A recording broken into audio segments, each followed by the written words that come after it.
తెలంగాణ రాష్ట్రాన్ని కేసీఆర్ దివాళా తీయించారని ఘాటు విమర్శలు చేశారు కాంగ్రెస్ నేత గజ్జల కాంతం.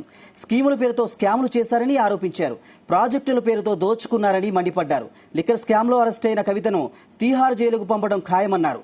ఎన్నికల తర్వాత కేసీఆర్, కేటీఆర్, హరీష్ రావు కూడా జైలుకు పంపడం జరుగుతుందన్నారు. పార్లమెంట్ ఎన్నికల్లో 14 సీట్లు తామే గెలుస్తామని ధీమా వ్యక్తం చేశారు గజ్జల కాంతం. అమల్లోకి తీసుకొచ్చింది కాబట్టి కాంగ్రెస్ ప్రభుత్వము మా ముఖ్యమంత్రి గారు చెప్పిందే చేస్తారు. ఈ రాష్ట్ర ప్రజలకు హామీలన్నీ పూర్తిగా అమల్లోకి వచ్చాయి, ఇంకా అమలు చేస్తుంటారు. కాబట్టి ఖచ్చితంగా ఈ తెలంగాణ రాష్ట్రంలో ఈ జరగబోయే పార్లమెంట్ ఎన్నికల్లో 14 ఎంపీ సీట్లు కాంగ్రెస్ పార్టీ గెలవబోతుంది.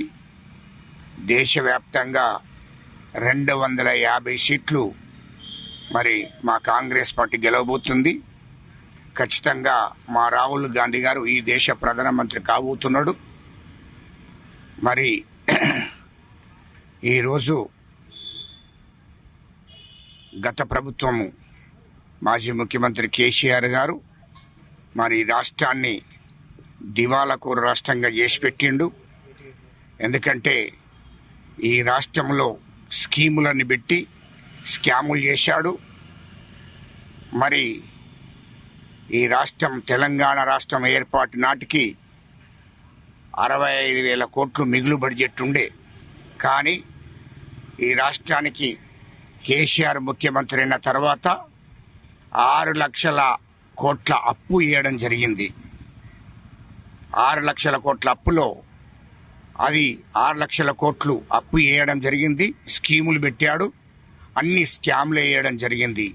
ప్రాజెక్టుల పేరు మీద, అనేక ప్రాజెక్టుల పేరు మీద అనేక ఇతరత్ర స్కీములు పెట్టి దాంట్లో 50% మరి కమిషన్ తీసుకొని ఇయల్లో 6 లక్షలలో 3 లక్షల కోట్లు ప్రజాధనాన్ని దోసుకున్నారు కేసీఆర్ కుటుంబం.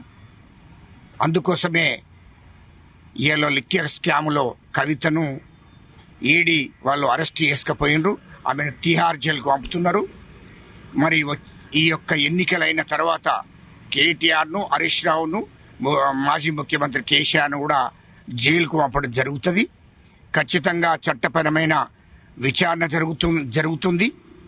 ఇయల్లో 1,00,000 ఎకరాల భూమి లెక్కలు లేవు. అదేవిధంగా అన్ని శాఖలలో కూడా స్కామ్లు చేశారు మాజీ ముఖ్యమంత్రి. ఆయన కొడుకు కేటీఆర్, వాళ్ళ అల్లుడు హరీష్ రావు.